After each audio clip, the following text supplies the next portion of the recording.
buenos días y bueno, es para mí un placer y realmente es un lujo sentarme junto a Jesús Fraga, Miki Otero y Manuel Vilas, a quien hemos sentado por orden alfabético, pero porque era muy difícil realmente establecer aquí un orden. Mi única misión es establecer un orden en el tiempo para que den cosas bonitas en el tintero y bueno, pues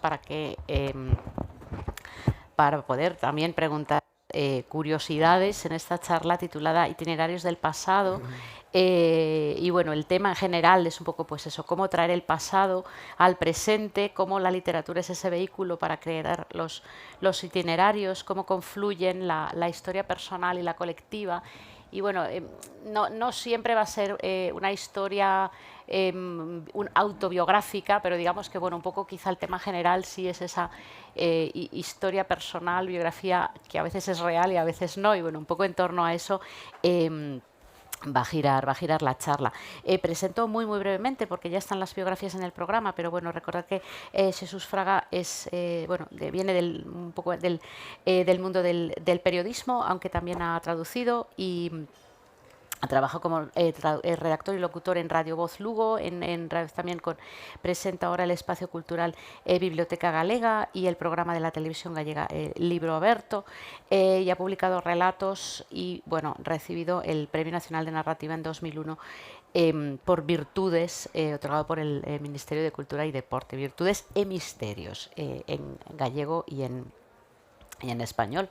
Miki Otero también ha sido premiado recientemente por Simón, que bueno, quizás es el libro del que más vayamos a hablar, pero bueno, también tiene una larga trayectoria, también viene del mundo del periodismo, enseña periodismo y literatura en la Universidad Autónoma de Barcelona y colabora en varios medios como bueno, El País o La Vanguardia, y bueno, ha participado en ensayos colectivos, y tiene también más obra. Y bueno, Manuel Vila es el que tiene te iba a decir, una trayectoria más amplia por cuestión de tiempo. Ha ganado los premios más prestigiosos, en primer lugar de poesía, con el premio Jaime Gil de Viedma, Ciudad de Lemilla y El Generación del 27, y sus novelas son quizá ahora de las más vendidas y leídas: España, Aire Nuestro, El Luminoso Regalo y sobre todo, cielos,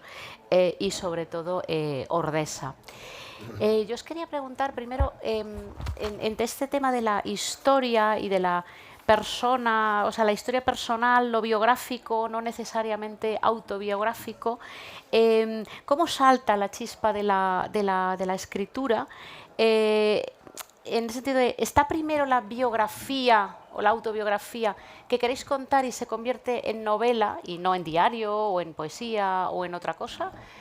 ¿O está primero la idea de escribir una novela y de alguna forma hay que recurrir a lo biográfico para que esa novela germine y dé fruto? ¿Cómo es en vuestro caso? ¿Contesto yo? Sí, y si queréis mantener el orden por organizarlos, pero bueno. Pues en mi caso no es importante.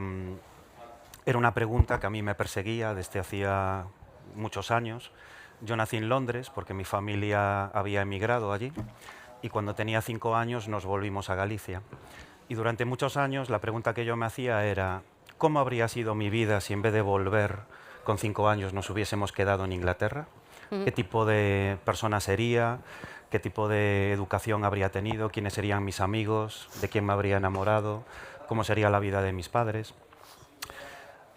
Y cuando yo creí que como escritor estaba lo suficientemente maduro para contestar a esa pregunta, me di cuenta de que era la pregunta equivocada. La pregunta correcta era: ¿por qué yo nací en Londres?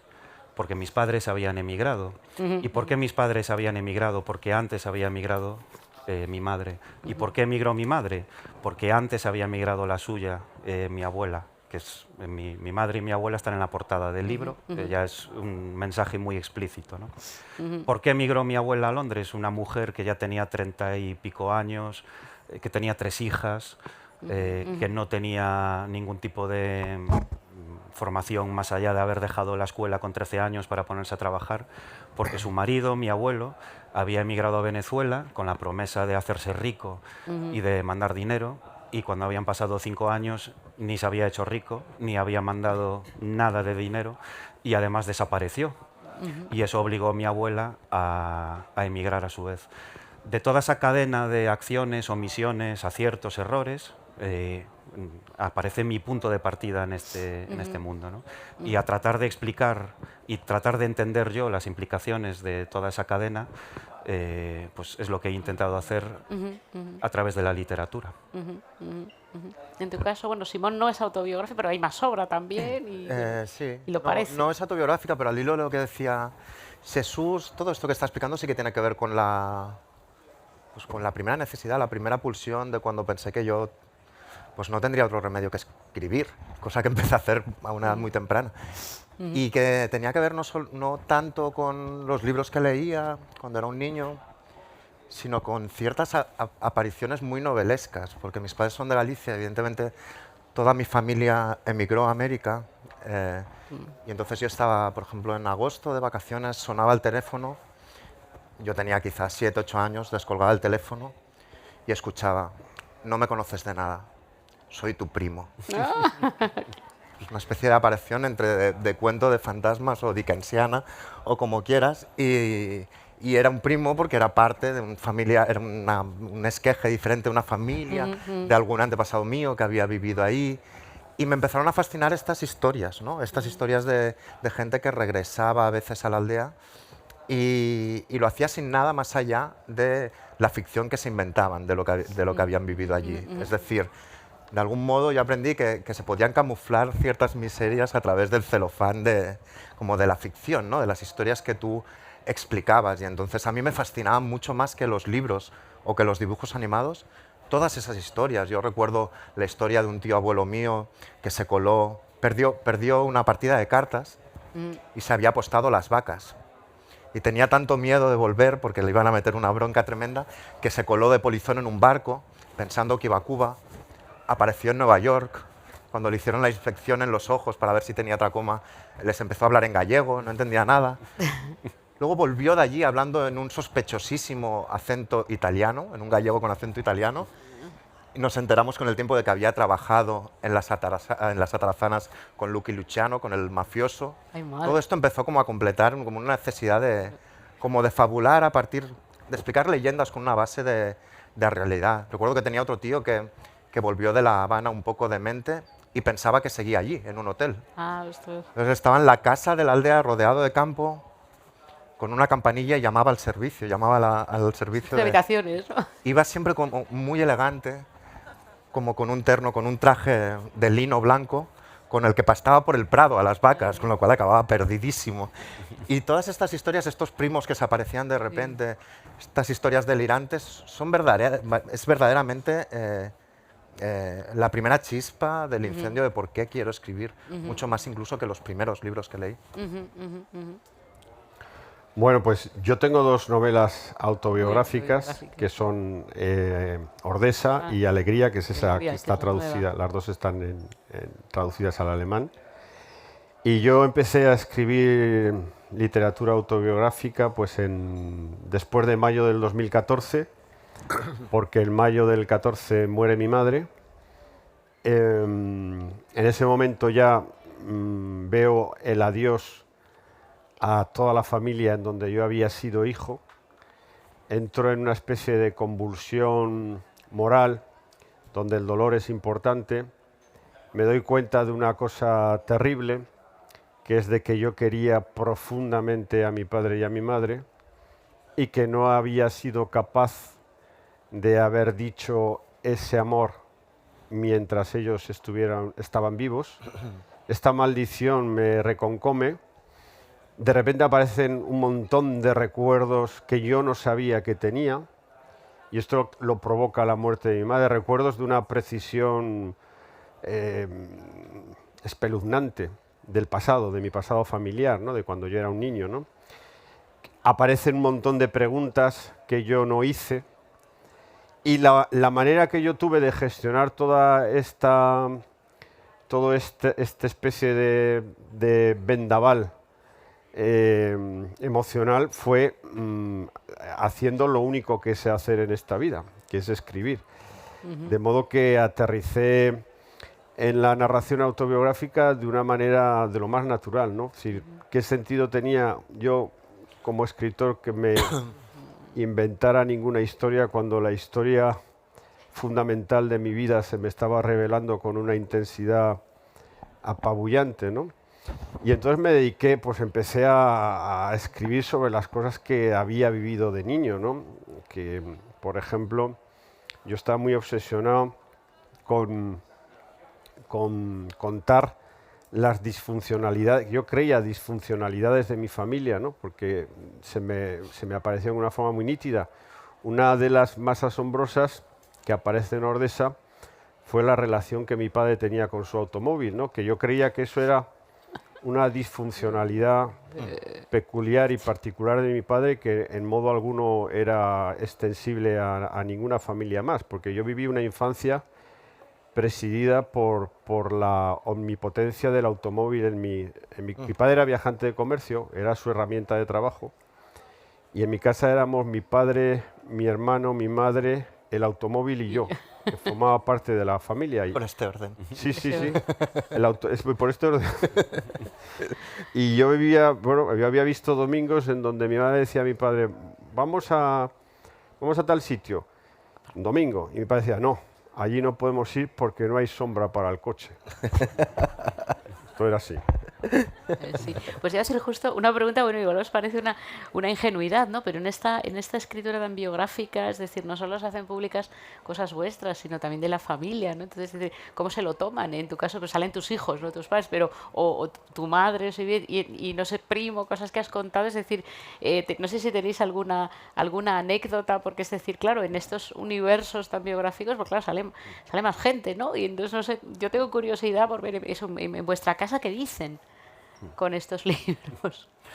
Bueno, en mi caso, yo hablaba mucho con mi madre y mis tías para tratar de reconstruir cómo había sido la vida antes de que yo llegase. Tienes fotos, además, en Sí. el libro, y las fotos familiares. Entonces les preguntaba cómo había sido su infancia, cosas que ahora nos parecen completamente, bueno, decimonónicas incluso, ¿no? Vivían en una casa en la que no tenían, o sea, la cocina se cocinaba con leña, no tenían agua corriente, iban a la fuente a por agua, etcétera, ¿no? Y sobre todo reconstruir las implicaciones de lo que había sido la marcha de mi abuelo, que era realmente digamos, el disparador de toda esta historia. Y yo hablaba sobre todo con mis tías, que eran niñas que habían sido abandonadas por su padre cuando tenían 7, 8 años, y a los 10 minutos estábamos llorando. Claro, ¿no? pero ellas se leen, o sea, ellas se Sí, gustan. ahora se han leído, ¿Y claro. se gustan o no se gustan? Sí, O sea, se gustan, sí, bueno. porque yo tenía muy claro que tenía que contar la historia con toda la dureza posible para que se entendiese, pero que había unas heridas ahí que no estaban cicatrizadas, ¿no? Y que yo no quería que esa lectura reviviese ese dolor de forma gratuita, sino que si podía tener alguna función, que fuese una función catártica, ¿no? Y ahora se han leído, se han visto en el libro, han visto sobre todo a su madre, a mi abuela, que realmente fue el motor ¿no? Ella consiguió sacar adelante ella sola 3 hijas desde la inmigración, compró el primer piso que hubo en la familia, y yo soy consciente de que yo he tenido el privilegio de ser el primer universitario de mi familia, y se debe en buena medida al sacrificio que ellos hicieron. Pero durante el periodo de escritura, que también fue muy largo, fueron 10 años dedicados al libro, no tenían muy claro qué es lo que yo estaba haciendo, ¿no? Mi tía pensaba que yo estaba escribiendo el árbol genealógico de la familia. Ella había trabajado además en el servicio de empadronamiento del ayuntamiento durante muchos años, tenía acceso a los certificados y demás, y ella creía que lo que yo estaba haciendo era pues, un poco como esas familias nobles, ¿no? De que se emparentan y tienen primos y se casan y demás. Y ella pensaba que lo que yo estaba haciendo era reconstruir todas esas filiaciones y vínculos y parentescos, y me insistía mucho en que con cada nombre pusiese las enfermedades que esas personas habían tenido. Que es una cosa muy gallega, porque yo esto lo he contado luego y me ha aparecido gente con su árbol genealógico con las enfermedades, hechos por algún pariente, para que luego, cuando tú vas al médico, sepa toda la carga genética que tú llevas de bocio, hipertensión, cánceres, etcétera. mía. Claro, para ellos fue una sorpresa muy grande ver que en el libro enfermedades hay y el árbol genealógico está disimulado, pero no se parece en nada a la idea que tenían. Pero les ha gustado. Sí, sí. En todo caso, ¿se reconocen o Sí, a veces sí que se reconocen, pero no subestimemos la vanidad que despierta aparecer en un libro. Es algo similar al típico reportaje televisivo cuando salen con Claro. una cámara y la gente cambia repentinamente cuando tiene la cámara delante. Sí, sí. Pues hay algo ahí que opera que es similar, ¿no? Pues un ejemplo claro es la novela de Javier Marías sobre el campus, que siempre explica, Sí. o explicaba, o ha dejado explicado en libros suyos, que los catedráticos empezaron a actuar respondiendo al personaje ficticio inspirado en ellos del libro. Y eso también sucede. Lo primero, hay un afán, como decía Jesús, de verosimilitud. Este dato está mal. Ya, mamá, es una ficción, es una novela. Yo no tengo la nariz así. Yo no tengo la nariz así. No llevan muy bien como que haya una mínima distorsión, pero sí que acudes a ellos. En mi caso, por ejemplo, en Simón, que es muy importante la cocina, pues sí que había una intención de atrapar y de rescatar la memoria familiar a través de las Los recetas. olores, eso. Con lo cual yo cociné mucho con mi madre, por ejemplo, ¿no? y me pasó las recetas muy bien escritas. O el viaje de la primera migración de mis padres. Yo le pedí un diario de viaje a mi padre porque creo que solo a través de los detalles rescatas el recuerdo vívido. Y él me explicaba que a mitad del viaje, por ejemplo, había comido un postre que se llamaba pijama, Al pijama, hombre. que jamás había comido en Galicia y que para él la idea de modernidad era ese postre precisamente. Y es ahí donde están los detalles, es lo que decía Nabokov, que se escribe acariciando los detalles y esos detalles vienen de esa conversación. Y por último, hay cosas que cuando yo recuerdo que envié como 30 páginas del manuscrito a mi madre un día que volvía de tomar unas cervezas, quizá no debería haberlo hecho, y me abrió la puerta al día siguiente y estaba llorando. Y me empezó a decir, pero tú eras un niño muy triste, no me había dado cuenta.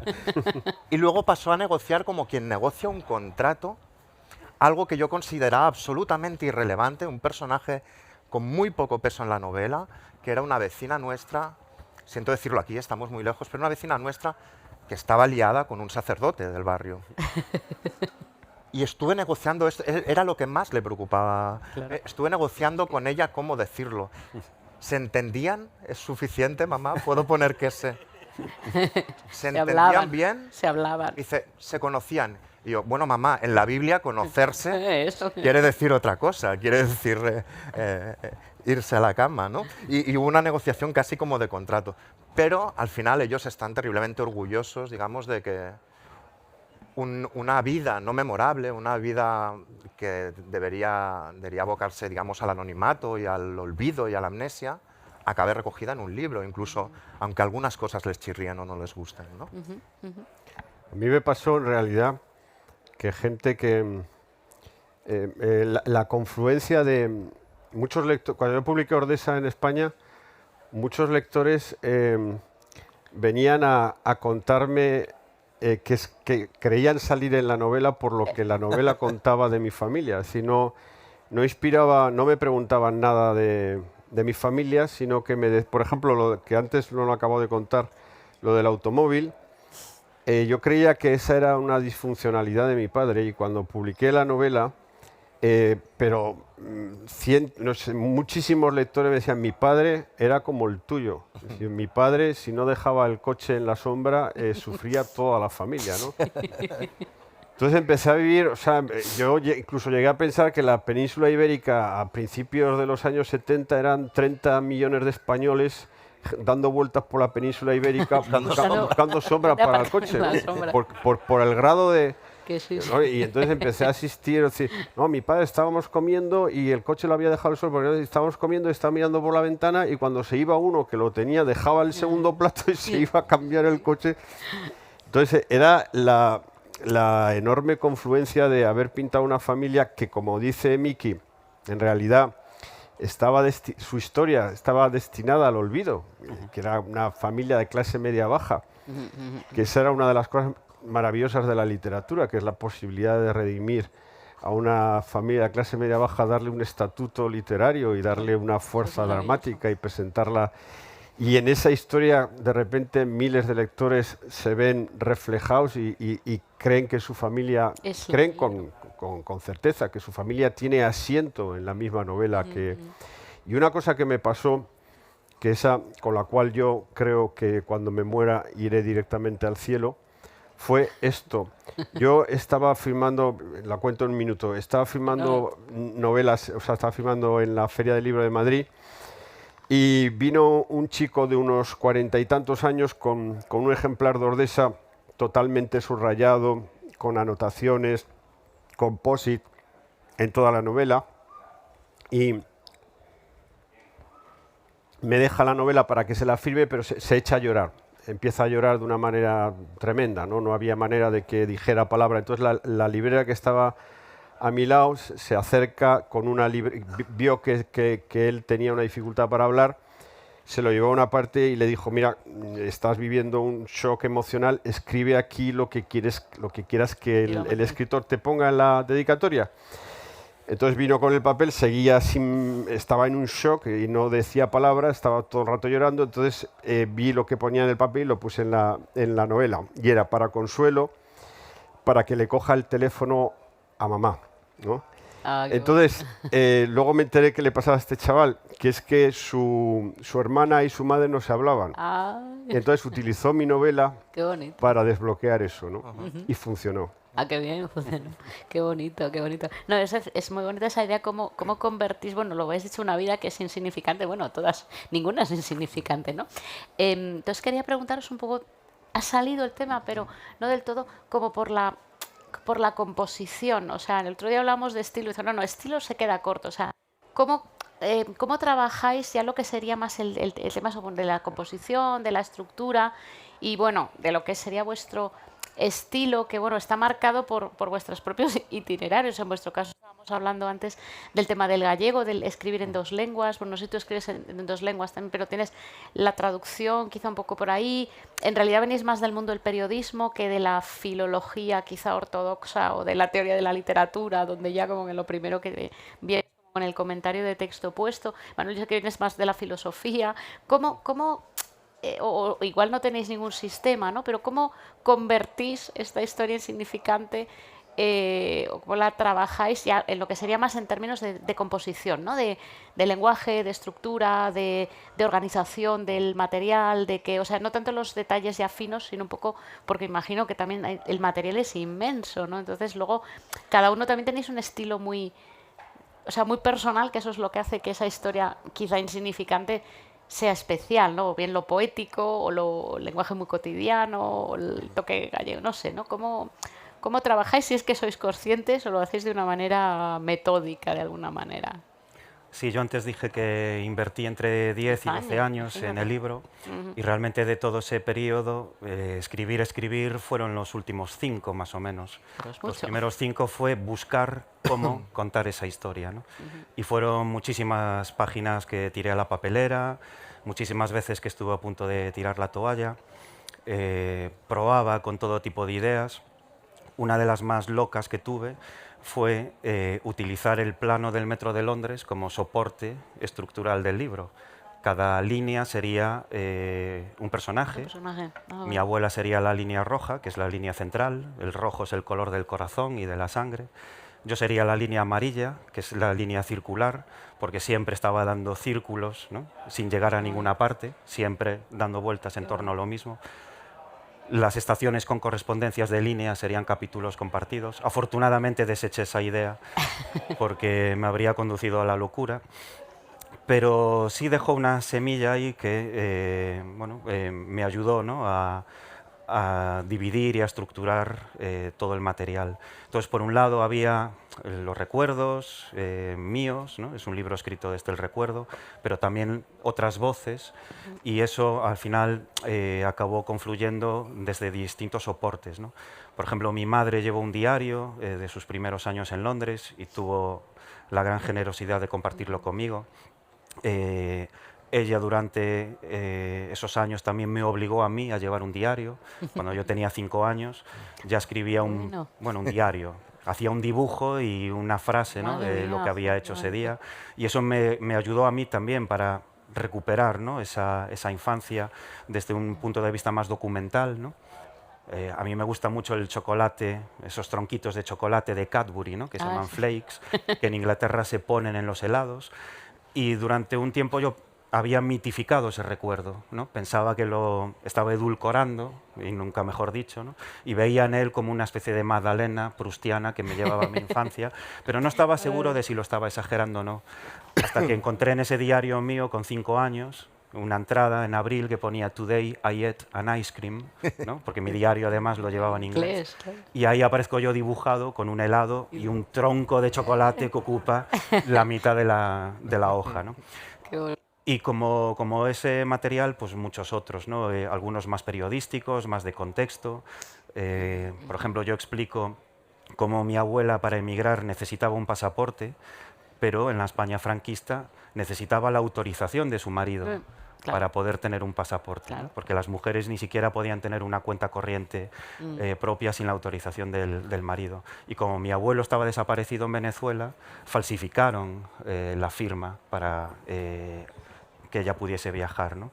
Incluí fotografías, como tú decías antes, y hago una interpretación de las fotografías, dejando también margen para quien lee el libro pueda hacer su propia interpretación, y al final vas acumulando capas de lectura en las que tú puedes moverte y llegar a la verdad del libro, ¿no? Que no es una verdad objetiva ni incontestable, sino que es la verdad que propone el libro a través de diferentes ángulos. Y creo que la novela, precisamente como género, es la que te permite con toda libertad abordar esa multiplicidad de perspectivas, porque realmente novela es lo que nosotros decimos que es una novela. Sí.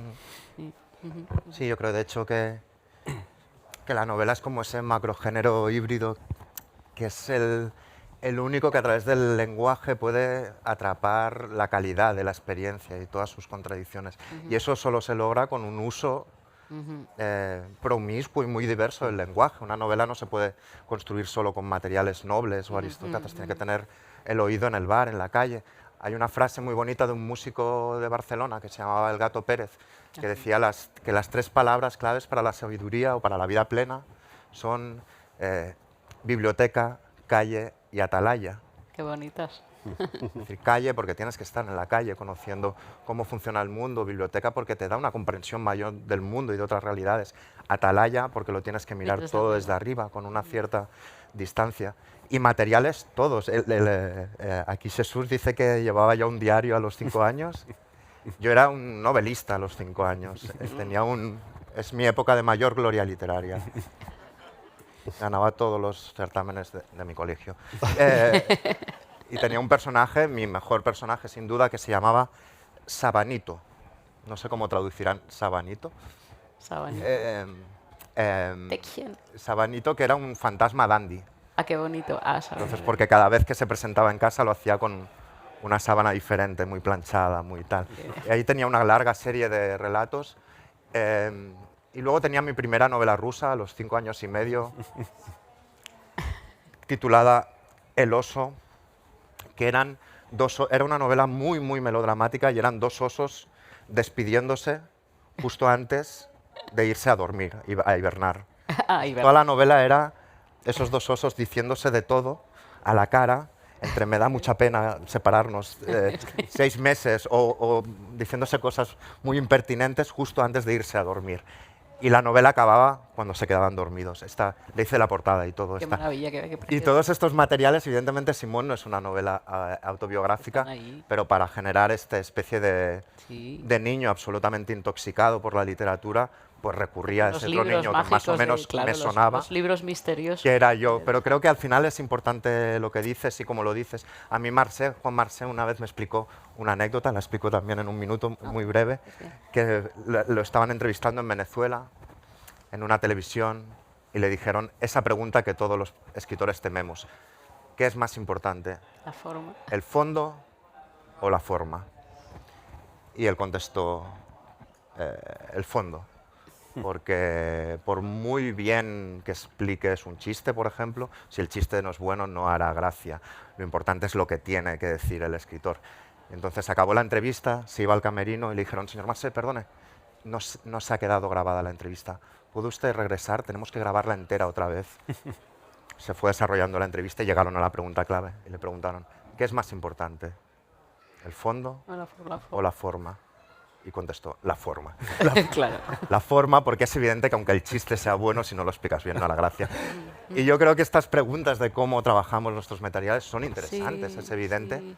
pero al final están absolutamente imbricadas con lo que tienes que Claro, explicar. Lo sí. explicas de una manera porque esto es lo que tienes que explicar. Sí, sí, pero yo veo en vuestras obras, y ahora para Manuel también, además, como, o sea, muy marcado, o sea, hay una voluntad, claro, yo es que soy filóloga, entonces yo vengo del mundo del comentario de texto, entonces sí que tenéis como una estructura muy bien hecha, o sea, es verdad que es como la que pide, ¿no? Yo me acuerdo, las abuelas cuando te enseñan a cocinar, tu mano, ¿qué le pongo? Lo que pida, Lo que ¿no? pida. Y un poco, ¿no? Entonces Sí, me sí. imagino que ese lo que pida lo sabe hacer el que lo sabe hacer, ¿no? Y entonces en el caso de Manuel se nota mucho quizá la poesía detrás, no sé, también tiene, pues, claro, o también, claro, lo que pida, pues, Es lo que ¿qué pida. te voy a Lo que pida, explicar? ¿no? Lo que Lo que el- pida el guiso. Lo que... Lo que pida el guiso y casi siempre pide amor, ¿no? ¿Y qué te pide y cómo? A mí las palabras me las da el amor, ¿no? En el caso de Ordesa me las dio el amor. Un profundo sentimiento de amor, misterioso y raro, que venía de lo que yo estaba viviendo, fue el que me dio las palabras, ¿no? Y esta anécdota que ha contado Miki es estupenda. Me la voy a apuntar porque es verdad. Si en realidad el fondo y la forma son... hay algo, una vibración, que tú entras en un libro y hay una vibración de carácter moral, emocional, que implica tu vida propia, ¿no? Está la vida del escritor o la vida de lo que está narrando, pero tú estás llamado ahí como lector, ¿no? Y esa es la única forma que funciona, ¿no? Y es lo que yo he querido hacer en mis novelas, ¿no? Contar algo desde una pasión vital. Es la vida realmente la que gobierna todo este negocio de la literatura. Es más importante la vida que los libros, siempre será más importante la vida que los libros. Yo me dedico a los libros porque vi que así sirvo a la vida. Y creo que la literatura presta un servicio a la vida, ¿no? A este misterio enorme que tenemos delante, que llamamos vida y que no sabemos muy bien qué es, y que tratamos de explorarlo a través de la literatura, ¿no? Y ahí estamos, ¿no? Yo, por ejemplo, sí tuve un problema. Cuando escribí Ordesa sí tuve un problema técnico, que fue cómo nombrar a mi padre y a mi madre, ¿no? Y evidentemente yo tenía un pudor que no podía nombrarlos por su nombre verdadero, pero tampoco tenía ganas de inventarme nombres que no fuesen los reales, ¿no? Y ahí sí que la literatura o la técnica literaria te puede auxiliar, ¿no? O la imaginación, en el mejor de los casos, ¿no? Que eso ya es un terreno más de competencia formal, ¿no? Y yo estaba no sabía qué hacer, yo soy melómano, yo estoy todo el día escuchando música, y además estamos en Alemania, y entonces dije, joder, digo, coño, mi padre sonaba, mi padre tenía música, ¿no? Llevaba música dentro. Y digo, ¿a qué sonaba mi padre? Digo, joder, mi padre era solemne y espiritual. Sonaba Juan Sebastián Bach. Digo, ya está, se va a llamar Bach. Digo, ¿y mi madre? ¿Cómo sonaba mi madre? Mi madre, que era dramática, temperamental, angustiada y trágica. Digo, ¿a qué sonaba mi madre? A Wagner, ¿no? Y así fui bautizando a toda la familia. Yo no sabía si eso iba a funcionar, se lo dije a mi editor, lo vio, digo, este me va a decir, tú estás loco, llamas a tu familia Wagner, esto es un disparate. Y me dijo, no, funciona perfectamente. Sí, Entonces, formalmente siempre también tienes un desafío como escritor y vas viendo, si vas calculando, como un guiso, ¿no? O sea, a ver cuánta sal, si admite y esa es también una tarea maravilloso. Y luego así fui bautizando a toda mi familia. Claro, luego fue maravilloso desde el punto de vista sociológico, porque una familia de clase media-baja los elevé a todos, gracias a la literatura, que es también un ascensor social, los elevé a grandes y ilustres de la música. Y ahí también había casi también como una especie de finalidad, de fin estupendo, ¿no? Cumplido a través de la literatura. Sí, Es pues curioso, digo, muy sí, breve, sí, pero me venía al si hilo. quieres. Como a veces es una única palabra lo que te lleva ahí. Hay una idea muy bonita de Gianni Rodari, en un librito que tiene fantástico, La gramática de la fantasía, Qué bonito. que habla algo así como de eso, de la palabra mágica. Él dice que hay ciertas palabras que son como una piedra que tiras en el medio de un estanque. La piedra cae en un punto, pero el estanque se alborota y llega a los límites. La memoria funciona de esta misma manera. La palabra es esa piedra. En el caso del libro de Jesús es muy claro, esa abuela que decía fucking merda, fucking en inglés y merda en gallego. En el caso de Manuel, claro, podría ser la palabra duralex, o la palabra sombra, o la palabra pinar, o la palabra back, incluso. O en mi caso, lo mismo, lo que explicaba antes del postre, del pijama de mi padre, su idea de modernidad. O mi abuela sería alcahuete, porque es como llamaba al cacahuete. Y detrás de ese alcahuete está el Kleenex que se ponía en la tira del sujetador, está esa humildad, está esa cosa suya, por ejemplo, que cuando la tapabas con una manta suave decía, es muy humilde, para decir que era agradable. A veces una sola palabra te lleva a todos estos sitios y rincones de la memoria. Mi madre a la ley de dependencia del gobierno de Zapatero la llamaba la ley de la independencia. La visionaria. No, pero eso que dice Miki es verdad. La memoria, cuando tú cuentas un recuerdo, la memoria te regala otro. Sí. Te regala otro. Cierto. Sí.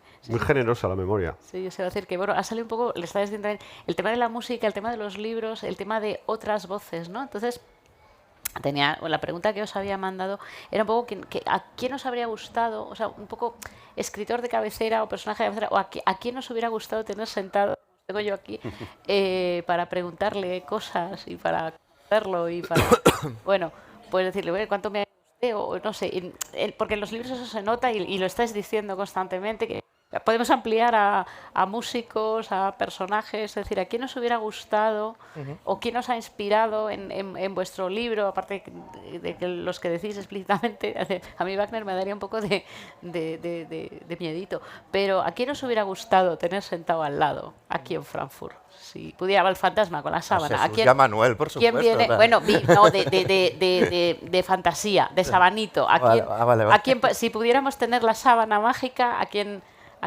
saldría debajo? Yo cuando escribía el libro pensaba en Rosalía de Castro, nuestra gran poeta gallega, la cúspide de nuestro canon. Debemos de ser la única o de las pocas literaturas que tenemos el canon encabezado por una mujer, por una mujer escritora, y creo que eso cambia muchas cosas, ¿no? Y Rosalía de Castro tiene un gran poema, ¿no?, de Adiós ríos, adiós fontes, ¿no?, en el que un emigrante se despide de su tierra y parte al mundo, o mundo que non coñecín, ¿no?, al mundo que todavía no conoce.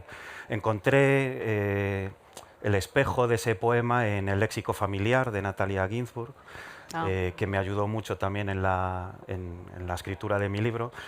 Pero si pudiese tener una máquina del tiempo para conocer a algún escritor, sin duda, visitaría a Álvaro Cunqueiro, el gran escritor gallego, que escribió Merlín y familia, ¿no?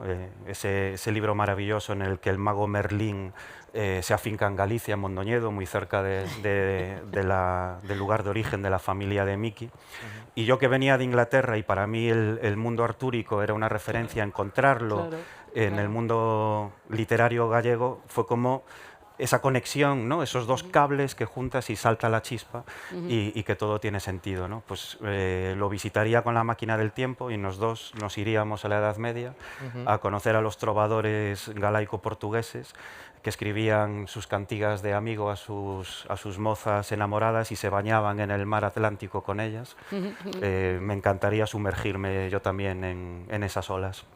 Yo si Jesús queda con Cunqueiro, me apunto. Pero es un caso claro de lo que hablábamos, porque Cunqueiro tiene tiene Merlín y familia y hace como esta apropiación del mago Merlín.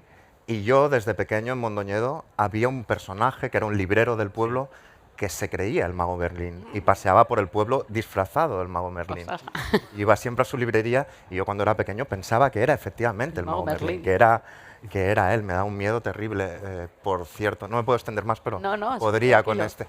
Y bueno, pero seguramente estamos hablando de máquinas del tiempo, pero es que la máquina del tiempo, la única que a día de hoy sabemos que funciona, es el libro. El libro es como una radio que sabe sintonizar, después de viajar en el tiempo o en el espacio, el idioma de destino y de la época y del país al que llega ese libro. Hay una novela que a mí me gusta mucho, Stoner, de John Williams, Stoner es buenísimo. y el profesor le dice a un alumno, presta atención, Shakespeare le está hablando a través de 400 años, ¿no lo escucha? Porque es verdad, si eres lector, tienes sentada a la mesa a todas esas personas tan increíbles. Como fueron muy importantes para Simón, pues si pudiera llamar a uno ahora sería seguramente Balzac. Me encantaría tomarme 8 cafés seguidos con él. O por razones literarias, pero también personales, si pudiera traer a un escritor muerto a la vida, sería Francisco Casabella, sin duda. Ajá, ajá, ajá. Pues yo tengo 2 escritores que yo creo que les debo mucho, ¿no? No me importaría tomarme un café O unos vinos. con ellos. Es Cervantes y estamos en Alemania. Yo Por Cervantes, pero estamos en Alemania y hay otro escritor fundamental que es Kafka, ¿no? Uf. Y los dos son 2 humoristas, los dos son Cierto. 2 grandes humoristas. Sí, sí, sí. Y yo recuerdo que yo heredé de una manera rarísima. O sea, mi padre en los años 60 compró las obras completas de Franz Kafka. Esto es un enigma brutal en mi familia. Evidentemente mi padre no leyó a Kafka, porque no tenía la forma. Mi padre a los 12 años dejó de estudiar, ¿no? Y fui yo quien rompió el celofán de las obras completas de Franz Kafka y quien leí 20 años después de haberlo comprado mi padre. Era como si, no sé, una especie de... Yo imagino que mi padre debió, como era viajante de comercio, debió coincidir en alguna pensión con un viajante de libros y le debió decir, oye, cómprame estos libros y yo te compro algo a ti, algo así. Y el caso es que las obras completas de Franz Kafka, editadas en Planeta, acabaron en mi casa.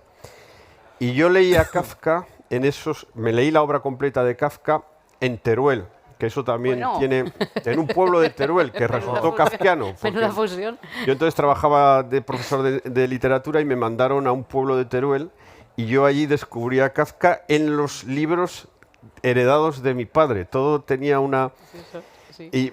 Y bueno, pues yo creo que Kafka sería el escritor con el que, estando en Alemania además, pues con el que y luego, otra cosa fundamental.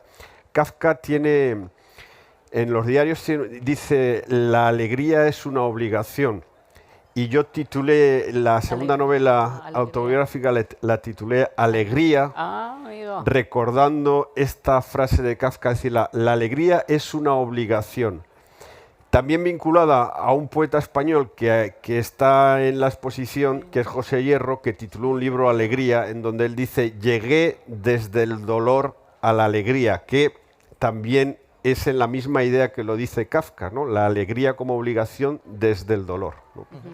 Bueno, pues más bien penas lo que me está dando porque nos quedan 3 minutos exactos. Entonces, en pregunta de concurso, 30 segundos, 40 cada uno. ¿Qué crees que no escribirás nunca? O sea, ¿qué género, qué cosa? Tic-tac, tic-tac, tic-tac, tic-tac. Yo no creo que llegue a decir que no a ningún género. Sí puedo decir que después de escribir relato y de traducir y de escribir novela, puedo confesar aquí que escribo poesía en secreto y con mucha vergüenza. Así es. Y lo segundo, la vergüenza, explica lo primero, el secreto. 30 segundos, ya está. Perfecto. Con eso ya... Next one. Pues yo no sé qué... No volvería a escribir Simón, por ejemplo, o Rayos, o cualquiera de las mías. Estaría abierto a escribir cualquier otro género. Quizá las novelas de caballeros templarios no serían mi máximo interés, pero me apetecería escribir cualquier cosa, porque lo único que es difícil es escribir como las cosas cotidianas de la vida. Creo que era Coetzee que decía, notarás que es un escritor porque cuando le tenga que hacer un justificante médico a su hijo para no ir al colegio, estará 3 días para escribirlo.